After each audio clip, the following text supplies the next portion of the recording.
გადამფრენ ფრინველებზე ნადირობის სეზონი 20 აგვისტოდან დაიწყება. ამის შესახებ განცხადება გარემოსა და ბუნებრივი რესურსების დაცვის მინისტრმა გიგლა აგულაშვილმა გააკეთა.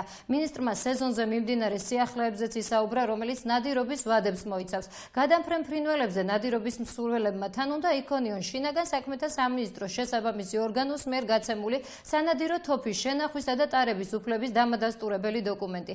ასევე მონადირეებმა თან უნდა იქონიონ გადამფრენ ფრინველებზე ნადირობისთვის დაწესებული მოსაკრებლის გადახდის დამადასტურებელი ქვითარი.